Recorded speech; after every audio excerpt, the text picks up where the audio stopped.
গোপাল সকালবেলা ঘুম থেকে উঠে হঠাৎ করে কী যেন চিন্তা করছে আর বারবার করে এদিক ওদিক ঘুরে বেড়াচ্ছে। তারপর হাতে 1 2 3 করে হিসেব করছে। গোপালের গিন্নি বলে, কী গো, তুমি রাজসভায় যাবে না? আর 1 2 3 করে কিসের হিসেব করছো? গোপাল বলে, গিন্নি, আমি হিসেব করছি যে মন্ত্রীমশাই আমার পেছনে কতবার লেগেছেন আর আমি কতবার মন্ত্রীমশাইকে উচিত শিক্ষা দিয়েছি। তাই শুনে গোপালের গিন্নি বলে, এ কি আর নতুন কথা, তোমার তো হিসেব করতে করতে দিন কেটে যাবে, তাও শেষ হবে না। গোপাল বলে, একদম ঠিক বলেছ। ওদিকে মন্ত্রীমশাই একই রকমভাবে চিন্তা করতে করতে হাতের মধ্যে 1 2 3 হিসেব করতে থাকে। মন্ত্রীগিন্নি বলে, কি গো, তুমি কি মোহরের হিসেব করছো না কি গো? ওদিকে মন্ত্রীমশাই বলে, না না গিন্নি, মোহরের হিসেব করছি না গো, আমার পেছনে গোপাল কতবার লেগেছে ওটাই হিসেব করছি, বুঝলে?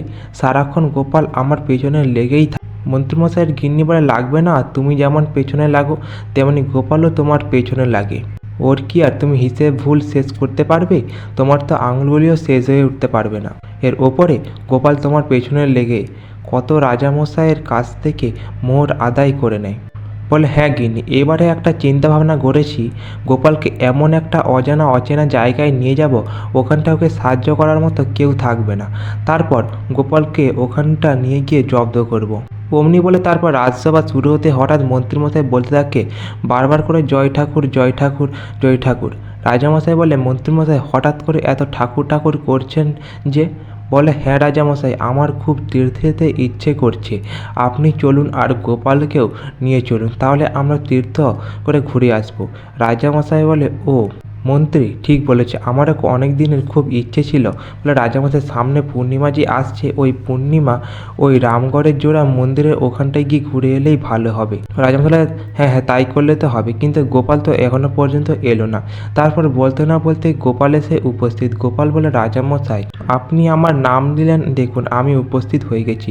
মন্ত্রীমশাই সঙ্গে সঙ্গে বলে, হ্যাঁ হ্যাঁ, একদম তুমি পুরো আমাদের পোষা কুকুরটার মতো। ওই কুকুরটা যখনই নাম নিতাম তখনই সঙ্গে সঙ্গে লেজ নাড়তে নাড়তে চলে আসতো।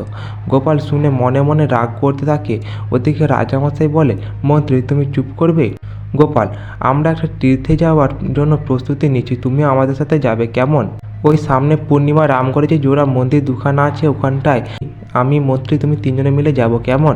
গোপাল বলে, বেশ রাজামশাই, আমি যাব, কিন্তু এখন দেখছি মন্ত্রীমশাই যা ভক্তি, কি বলবো, আমার তো বাবার কথা মনে পড়ে যাচ্ছে। হাসতে হাসতে গোপাল বলতে থাকে, সকলে জিজ্ঞেস করে কী কথা মনে পড়ে যাচ্ছে।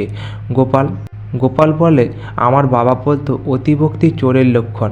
মন্ত্রীমশাই যদি এখন তীর থেকে কোনো অসুবিধায় পড়ে যায়, আমি কুকুর হয়ে রক্ষা করব। এই কথা শুনে মন্ত্রীমশাই রাজামশাই দেখলেন গোপাল আমায় চোর বলল। রাজামশাই বলে, তুমি যেমন ওকে কুকুরের উদাহরণ দিলে, সেই তোমায় চোরের উদাহরণ দিল। এদিকে রাজামশাই মনে মনে ভাবে, এই সুযোগে মন্ত্রী আর গোপালের তাহলে একটা পরীক্ষা নেওয়া যেতে পারে, কার বুদ্ধি বেশি। এই ভেবে রাজামশাই বলে, তাহলে বেশ, তাহলে সামনে পূর্ণিমায় তোমরা সকলে যেও, আর সঙ্গে কিন্তু কেউ মোহর নেবে না, বুঝলে? গোপাল মনোভাবে রাজামশাই আবার কী চিন্তাভাবনা করছে।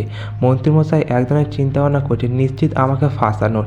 এদিকে রাজামশাই নিশ্চিন্ত কিছু একটা চিন্তাভাবনা তো করছেনই। তারপর রাজসভা শেষ হয়ে যে যার বাড়ি গিয়ে প্রস্তুত হতে থাকে। সামনে পূর্ণিমার দিন, তারপর গোপাল এসে প্রস্তুত। ওদিকে ঘোড়া প্রস্তুত হয়ে থাকে। রাজামশাই ওখানে বেরোনোর সময় রানীমাকে বলে যে, শোনো রানী, আমরা তো সকলে ছদ্মবেশে যাব, সঙ্গে কিছু মোহরও নিয়ে যাব, আমাকে সিন্ধুকের চাবিটা দাও দেখি। রানীমা বলে, কেন, তুমি যে গোপাল আর মন্ত্রী ওদের মোহর নিতে বারণ করেছো যে? বলে, হ্যাঁ রানী, ওদের বারণ করেছি ঠিকই, ওদের বুদ্ধির পরীক্ষা নেব বলে, কিন্তু আমি তো লুকিয়ে নিয়ে যাব। ওদিকে গোপালের ছদ্মবেশ ধারণ করে উপস্থিত হয়েছে। দরজার আড়াল থেকে শুনতে থাকে যে রাজামশাই নিজে মোহর নিচ্ছে, অথচ আমাদের নিতে নিচ্ছে না, নিশ্চিত কিছু কারণ রয়েছে। তারপর মন্ত্রীমশাই, রাজামশাই আর গোপাল ঘোড়ার পিঠে করে রামের উদ্দেশ্যে বেরিয়ে পড়ে। তারপর রামগড়ে পৌঁছে গিয়ে ঘোড়ার পিঠ থেকে নেমে পড়ে বলে, তাহলে চলুন রাজামশাই, আমরা গিয়ে ওই সমুদ্রের জলে গিয়ে জলে ডুব মেরে আসি। তিনজনে মিলে জলে ডুব দিতে যায়। ডুব দিয়ে ওঠার সঙ্গে সঙ্গে মোহরের থলেটা রাজামশাইয়ের পকেট থেকে ভেসে চলে যায়। রাজামশাই তখন বলে, হায় হায়, এ কী হলো, এ কী হলো, এই থলেটা যে ভেসে চলে যাচ্ছে। মন্ত্রীমশাই বলে, রাজামশাই ওটা কি মূল্যবান কিছু? রাজামশাই তো মুখ ফুটে বলতেও পারে না। গোপাল তো সবটাই বুঝতে পেরে যায়।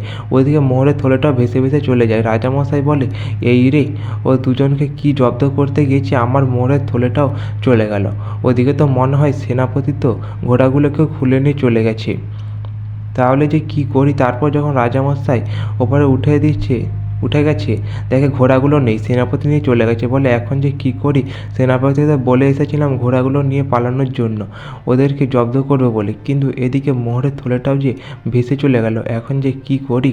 তারপর অমনি গোপাল বলে, রাজামশাই এবার চলুন আমরা হাঁটতে থাকি, কারণ আমাদের ঘোড়াটাও নেই।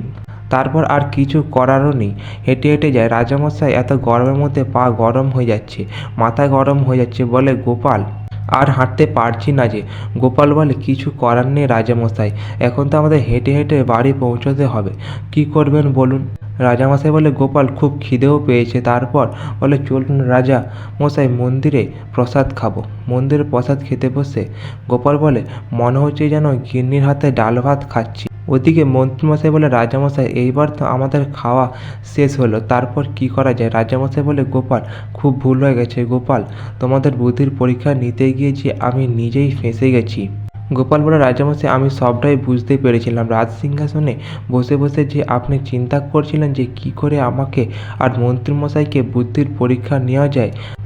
আর কি বলে, মন্ত্রীমশাই তো চেয়েছিলেন আমাকে ফাঁসানোর জন্য। মন্ত্রীমশাই বলে, গোপাল আমাদের তুমি বাঁচাও গোপাল, আমিও ভুল করেছি। গোপাল বলে, দেখা যাক কি করতে পারি। হঠাৎ করে গোপালের মাথায় এক বুদ্ধি আসে।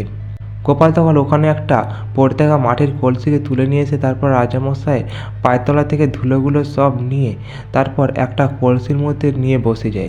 তারপর বলে, আসুন আপনারা আসুন, গুরুজনদের পায়ের ধুলো নিয়ে আশীর্বাদ নিয়ে যান, আপনাদের মঙ্গল হবে। এই শুনতে পেয়ে সমস্ত লোকজন জড়ো হয়ে গিয়ে পয়সা দিতে থাকে আর এই ধুলো এক মুঠো করে নিতে থাকে।